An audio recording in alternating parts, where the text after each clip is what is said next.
lire avec vous, premièrement, dans l'Évangile de Jean, au chapitre 8. Jean, chapitre 8, nous allons lire à partir du verset 7.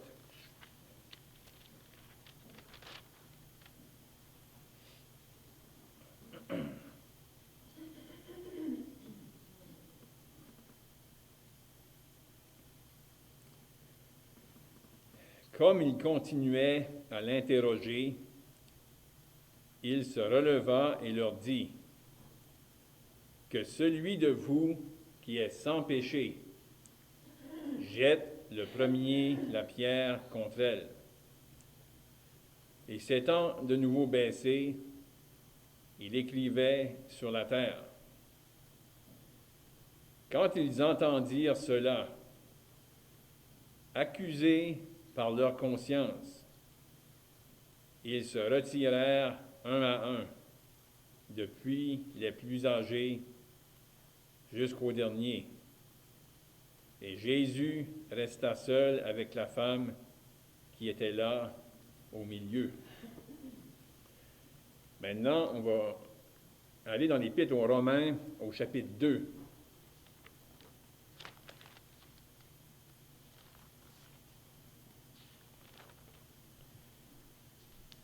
Romains chapitre 2, nous allons lire à partir du verset 14.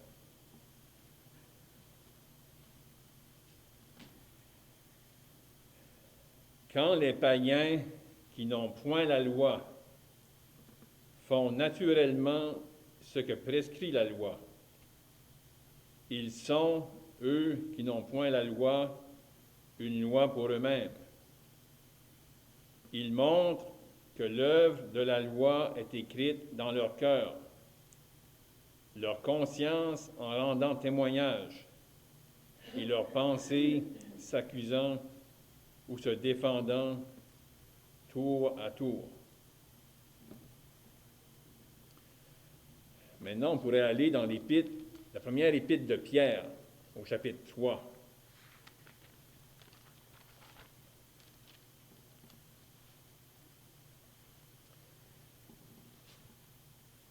Pierre, chapitre 3,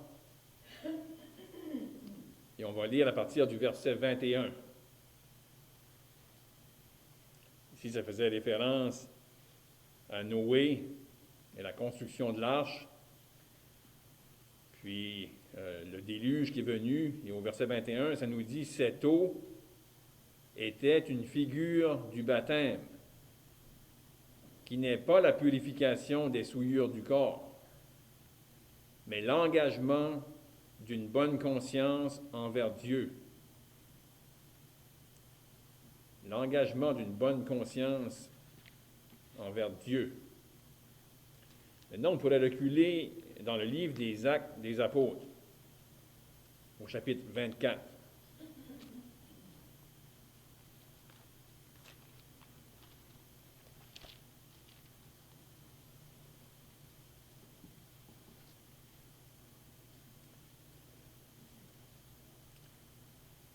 Ici, l'apôtre Paul, la fin du verset 15, fait référence à la résurrection des justes et des injustes. Et là, au verset 16, l'apôtre Paul pouvait dire « C'est pourquoi je m'efforce d'avoir constamment une conscience sans reproche devant Dieu et devant les hommes. » Une conscience sans reproche devant Dieu et devant les hommes. Maintenant, on pourrait aller dans 1 Timothée au chapitre 3. «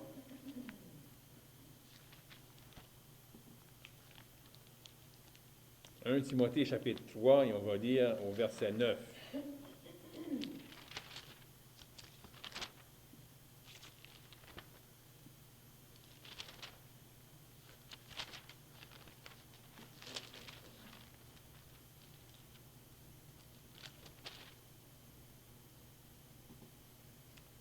On va lire aussi le verset 8 pour le contexte. Ça nous dit « Les diacres aussi doivent être honnêtes, éloignés de la duplicité, des excès de vin, d'un gain sordide, conservant le mystère de la foi dans une conscience pure. Et pour une dernière lecture dans l'Épître aux Corinthiens, la première Épître aux Corinthiens au chapitre 8.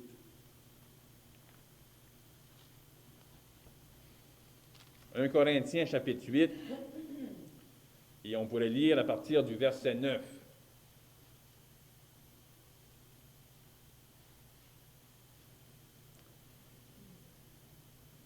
Prenez garde, toutefois, que votre liberté ne devienne une pierre d'achoppement pour les faibles. Car si quelqu'un te voit, toi qui as de la connaissance, assis à table dans un temple d'idole, sa conscience, à lui qui est faible, ne le portera-t-elle pas à manger des viandes sacrifiées aux idoles? Et ainsi, le faible périra par ta connaissance, le frère pour lequel Christ est mort. En péchant de la sorte contre les frères et en blessant leur conscience faible, vous péchez contre Christ. C'est pourquoi, si un aliment scandalise mon frère, je ne mangerai jamais de viande, afin de ne pas scandaliser mon frère. » Dieu va bénir la lecture de ces Saintes Écritures. Vous avez sûrement remarqué, les versets qu'on a lus font tous référence à la conscience. Et c'est quelque chose qui me revient à l'esprit, ça fait un certain temps. Et vraiment, ce n'est pas quelque chose que j'ai déjà parlé dessus en ayant le focus spécifiquement sur ce thème-là, mais ça, comme j'ai dit, ça m'est revenu plusieurs fois à la pensée. Et on aimerait ce matin regarder brièvement à ce sujet-là, la conscience. Parce que c'est... Honnêtement, je n'ai jamais parlé là-dessus. Je ne me rappelle pas d'avoir entendu aussi de l'enseignement spécifiquement sur la conscience. Peut-être qu'il y en a eu puis que je l'ai oublié, ou peut-être que parfois on y a fait référence, mais on aimerait, du moins ce matin, regarder un peu à ce sujet-là, la conscience. On a lu plusieurs versets, on ne va pas tous les couvrir, puis on n'a pas touché tous les versets qui parlent de la conscience. Mais on voit que c'est quelque chose qui est important. Puis dans chacun des versets qu'on a lus, on trouve des adjectifs associés au mot conscience. On va y faire référence un peu plus tard. Mais pour commencer, on pourrait peut-être juste regarder et essayer de définir c'est quoi la conscience. Parce que là, on a lu quelques versets, puis il y en a aussi beaucoup d'autres dans le Nouveau Testament où la parole de Dieu fait référence à la conscience. Puis vraiment, il y a deux choses qu'on pourrait dire par rapport à la conscience pour nous aider à comprendre. La conscience, là, j'ai regardé dans un dictionnaire grec pour essayer de voir qu'est-ce qu'on disait là-dessus. Puis, on dit que ça peut être vu comme quelque chose qui agit comme témoin de nos actes. Puis, regardez sur un autre angle, on peut voir aussi que c'est une faculté. Une faculté pour distinguer le bien et le mal, puis ça devrait nous pousser à faire le bien et à éviter le mal. Lorsque la conscience est, si on pourrait dire, bien aiguisée, que la conscience est guidée par le Saint-Esprit. Puis on va faire un peu plus tard un lien, parce que vous allez voir, la conscience en soi, c'est une chose, mais il y a un lien entre la connaissance de la parole et aussi le Saint-Esprit. Le Saint-Esprit va agir avec la parole sur la conscience. Mais si on pense premièrement à quelque chose qui agit comme témoin de nos actes, puis pour faire comprendre ça, j'ai lu dans Jean chapitre 8. La conscience, puis on peut peut-être dire, avant d'aller plus loin, possiblement que la conscience a pris place suite au péché. Parce que Adam a eu la connaissance du bien et du mal, il pouvait discerner entre les deux. Avant ça, c'est sûr qu'il n'aurait pas pu aller vers le... Il ne connaissait pas le mal. Lorsque le péché a pris place, là, il avait conscience du bien et du mal. Puis sa première réaction, il a voulu fuir loin de Dieu. Il avait péché contre Dieu. Mais si on pense à le premier verset qu'on a lu ensemble dans l'Évangile de Jean, lorsque des accusateurs, des hommes religieux sont venus pour tendre un piège au Seigneur, voir qu'est-ce que lui allait dire. Il avait voulu prendre dans ses paroles le Seigneur, le prendre à parler contre la loi. Donc là, il amène une situation vraiment claire. Une femme qui était prise flagrant délit d'adultère. Et là, ils vont citer au Seigneur qu'est-ce que la loi de Moïse disait. Qu'est-ce qu'il faut qu'on fasse avec une telle femme? Et là, il lui dit, toi, que dis-tu? Vous voulez voir ce que le Seigneur allait dire par rapport à la loi de Moïse. Et là, le Seigneur, comme on a lu, il était vers le sol, penché vers le sol, il écrivait. Ça ne dit pas qu'est-ce qu'il écrivait, mais le point central, c'est lorsque le Seigneur va leur dire que celui qui est de vous qui est sans péché, jette le premier la pierre contre elle. Là, qu'est-ce qu'on peut lire? C'est que, accusés par leur conscience, le Seigneur a fait appel, avec sa réponse, à leur conscience. Puis, comme que j'ai mentionné, la conscience vue comme quelque chose qui agit comme témoin de nos actes. On peut faire des choses dans le secret, personne ne nous voit. Mais la conscience, elle est là, c'est comme si elle est un témoin. Et qu'est-ce qu'on va faire? Puis vraiment, avec l'autre point qu'on a amené comme une faculté à discerner le bien et le mal, puis vraiment nous pousser vers le bien, la conscience, elle devrait pousser les personnes à bien agir. Et là, si on regarde dans, premièrement, cet exemple-là, ces personnes-là, lorsqu'ils ont entendu la parole, leur conscience les a accusés. Et leur conscience a fait en sorte, ça a eu un impact sur leurs actes. Ils voulaient lapider la femme. Mais lorsque le Seigneur a dit cette parole-là, leur conscience les a accusés. Donc on voit une chose que la conscience fait par rapport à nos actes. Dans Romains chapitre 2, là on voit, puis il mentionne, il fait référence aux païens. Parce que là, le point qu'on veut faire, c'est que chaque être humain a une conscience, qu'on soit sauvé ou pas sauvé. Et même dans ceux qui ne sont pas sauvés, la conscience, elle est mise là pour essayer de les pousser à faire le bien. Puis les pousser à regarder vers Dieu. Puis éventuellement, ça pourrait les conduire à chercher Dieu. Puis là, l'apôtre Paul, il va justement prendre les païens.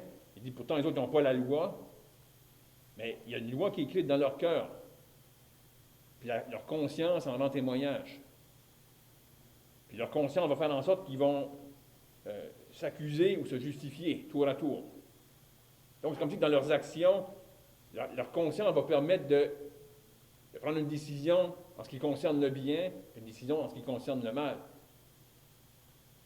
Donc, si on regarde ça dans nos pensées, la conscience, elle a cette fonction-là.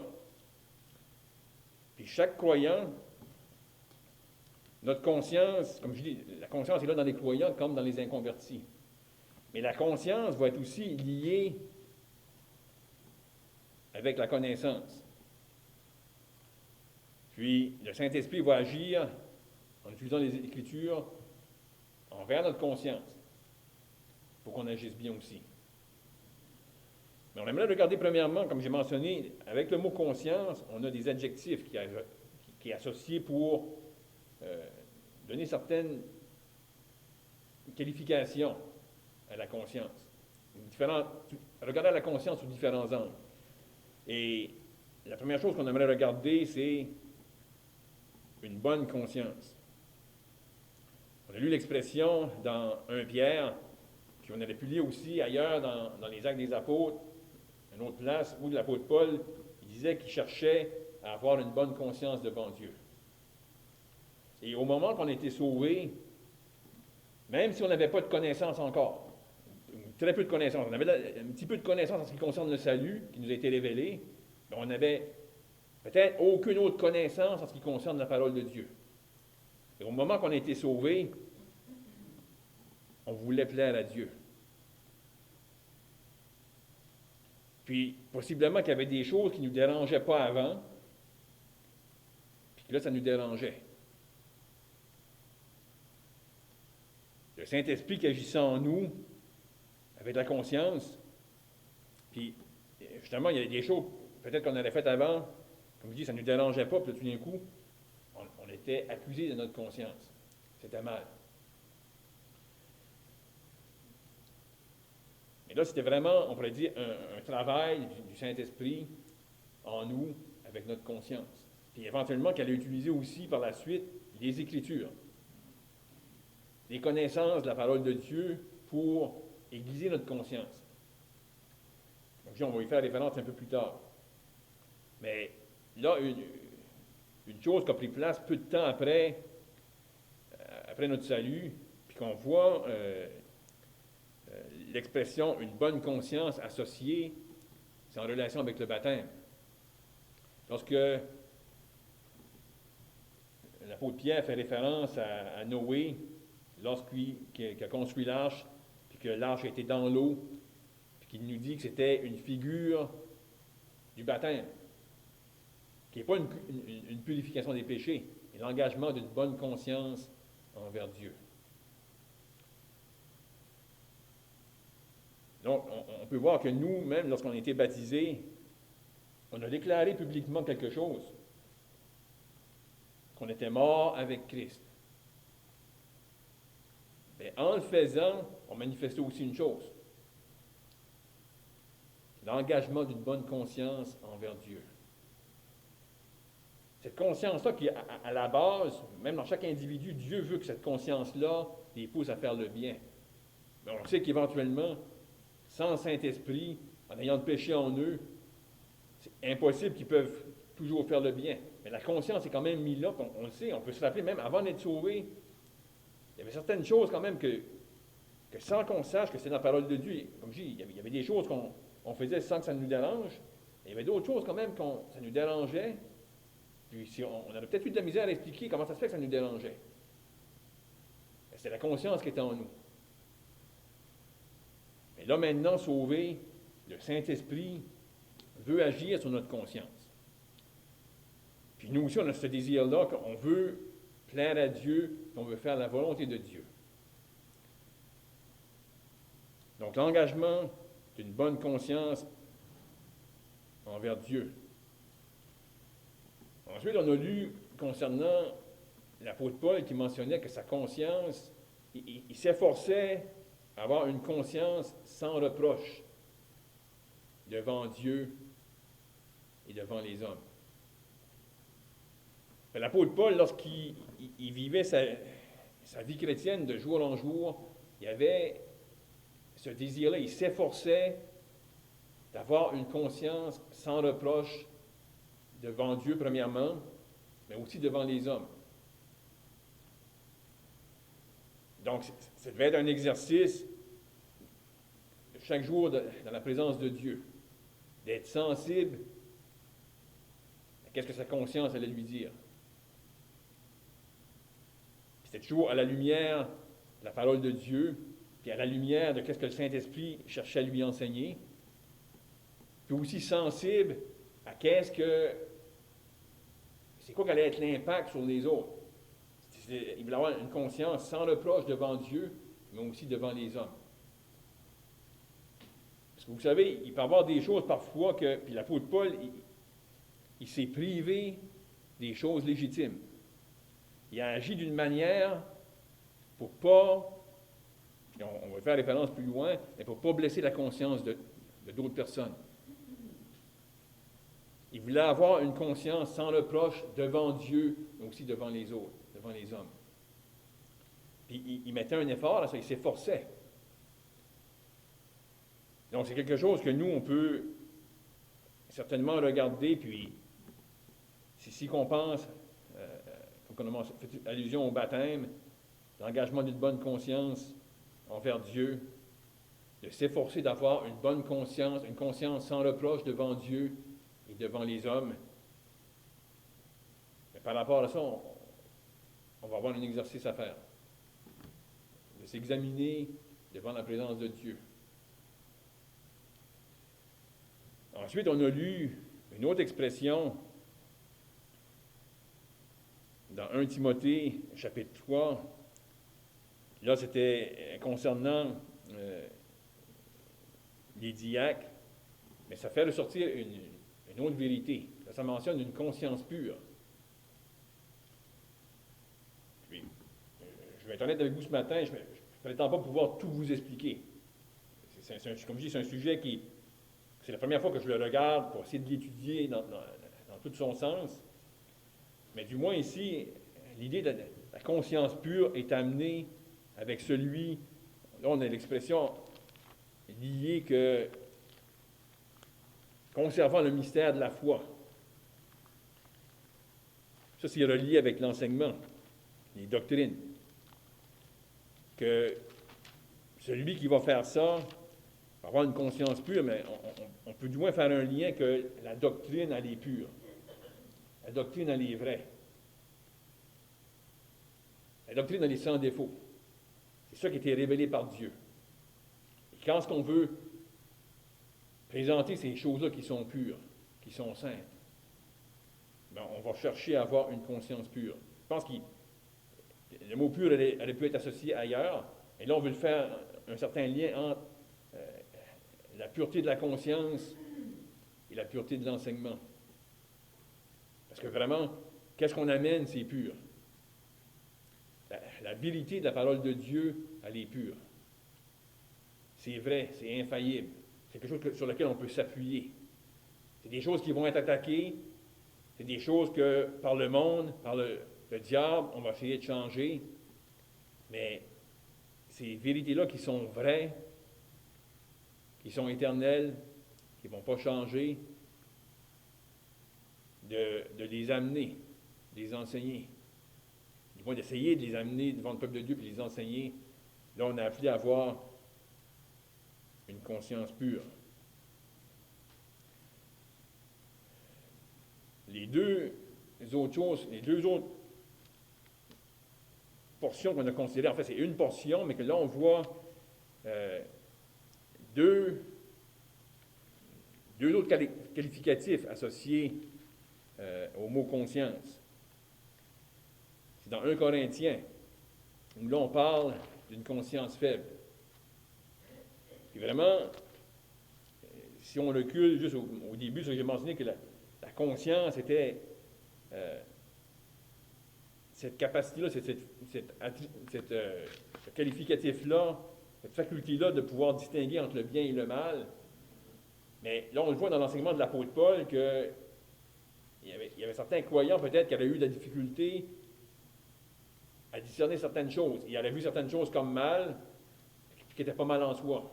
L'apôtre Paul, lui, pouvait les discerner, mais comme il a enseigné, il faut faire bien attention.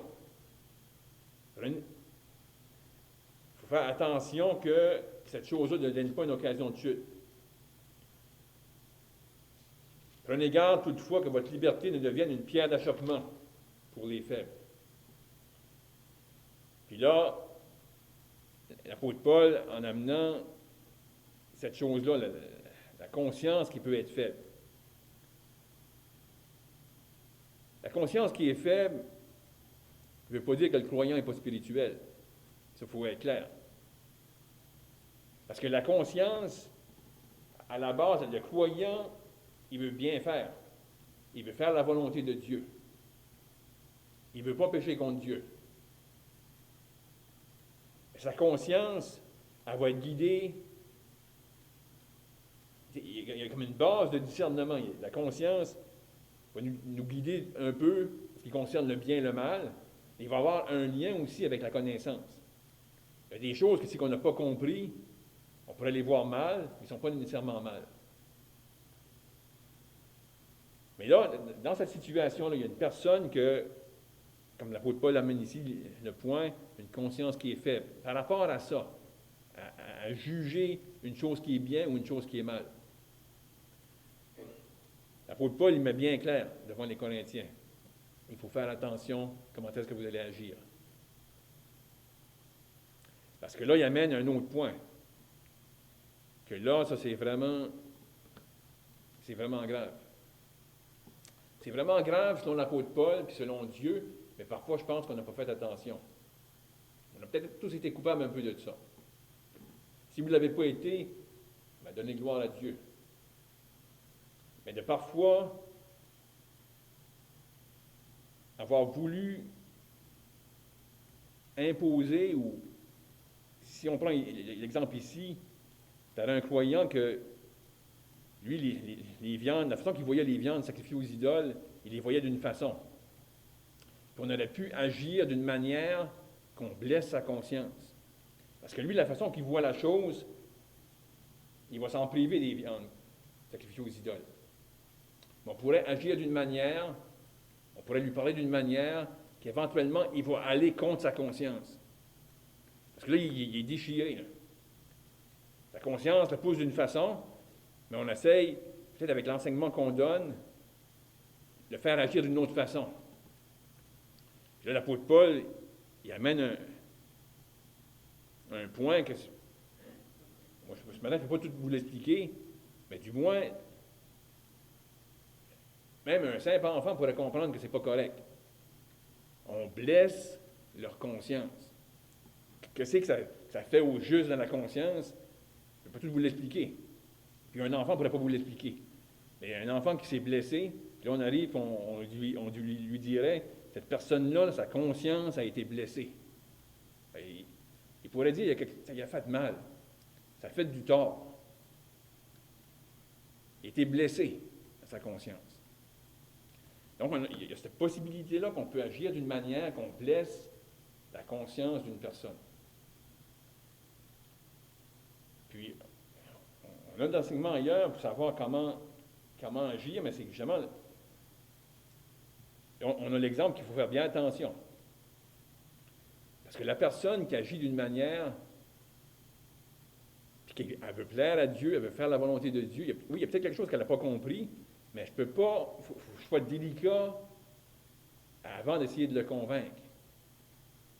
Je peux d'une manière, puis là, il faut être guidé par le Saint-Esprit, parce que justement, il pourrait arriver cette chose-là, que la personne est blessée dans sa conscience. Parce que elle veut plaire à Dieu, sa conscience lui dit une chose, bon, on semble dire, par la parole de Dieu, il faudrait qu'elle agirait différemment. Puis là, cette personne-là peut être blessée dans sa conscience. Parce qu'elle va pécher, elle va aller contre sa conscience. Puis là, l'apôtre Paul met non seulement la gravité, on peut blesser la conscience, mais en plus, il ajoute le frère pour lequel Christ est mort. Il y a un prix qui a été payé pour cette personne-là. Cette personne-là appartient à Dieu. Cette personne-là, avec sa conscience, elle cherche à agir d'une manière à plaire à Dieu et à faire la volonté de Dieu. Peut-être qu'il y a des choses qu'elle n'a pas encore compris. Mais je me demande des fois si c'est pas un peu pour ça que Dieu permet des choses parmi le peuple de Dieu pour voir la manière qu'on va agir aussi l'un envers l'autre. Parce qu'un peut avoir de la connaissance, il a compris quelque chose, l'autre ne l'a pas encore compris. Comment est-ce qu'on va agir? Je ne vais pas chercher à imposer ce que Dieu m'a montré. Quand je dis l'imposer, c'est aller contre la conscience. C'est pas à dire qu'il ne faut pas essayer parfois, qui dit par le Saint-Esprit, d'enseigner, et qu'éventuellement, le croyant, peut-être, sa conscience est faible, à un moment donné, il y a quelque chose qu'il n'a pas encore compris, là, il va le comprendre. Puis là, il va le mettre en pratique. Il y a le danger de blesser la conscience. Donc, quand on considère tout ça, puis qu'on se dit, la conscience qu'on a en nous, Dieu a mis cela pour nous guider. On puisse choisir le bien, chercher à éviter le mal. Mais cette conscience-là peut être affectée. Parce que là, on a lu l'exemple comment les inconvertis, Dieu fait ressortir que même dans les inconvertis, il peut avoir cette conscience-là qui va agir, qui va les porter à faire le bien, les porter à éviter le mal. Cette conscience-là, dans certains, surtout parmi les inconvertis, la conscience est plus aiguisée. Puis, la difficulté à discerner entre le bien et le mal. Mais le Seigneur peut encore utiliser la conscience comme qu'il l'a fait avec ces hommes religieux-là. Lorsqu'il leur a dit, le premier de vous qui est sans péché, lancez la pierre. Là, la conscience a fait quelque chose. Elle les a accusés. Puis ça a affecté leurs actes, leur conduite. Donc, la conscience en nous, elle est là pour aussi guider notre conduite. Le Saint-Esprit qui est en nous. Le fait qu'on ait été scellés du Saint-Esprit, le Saint-Esprit, qu'est-ce qu'il va chercher à faire? Nous enseigner la vérité, la parole, nous donner de la connaissance, pour que cette connaissance-là guide notre conscience. Notre conscience va être de plus en plus aiguisée en ce qui concerne la parole de Dieu, en ce qui concerne la volonté de Dieu. Puis là, avec cette conscience-là aiguisée, on va mettre nos efforts de plus en plus à avoir une conscience sans reproche devant Dieu, mais aussi devant les hommes. Et en particulier aussi même, avoir une bonne conscience devant nos frères et sœurs. Donc, que Dieu bénisse sa parole. Père Céleste, en terminant, on veut te remercier pour ce temps qu'on a pu avoir ce matin à considérer ta parole. Et Père, on réalise comment ta parole est riche d'instructions et comment, jusqu'au jour où ton Fils va revenir pour nous prendre, nous sommes tout le temps dans ce mode d'apprentissage. Et on te prie que chaque jour que nous avons à vivre ici-bas pourrait être des jours où nous allons faire de plus en plus de progrès dans les choses de Dieu. Et Père, on te prie qu'on pourrait avoir cette attitude comme ta parole l'enseigne et comme l'apôtre Paul l'a enseigné, comme il pouvait l'appliquer à sa propre personne, de s'efforcer d'avoir une conscience sans reproche devant Dieu et devant les hommes. Donc, on te prie ces choses, on te prie que tu bénisses ta parole qu'on a considérée au nom du Seigneur Jésus-Christ. Amen.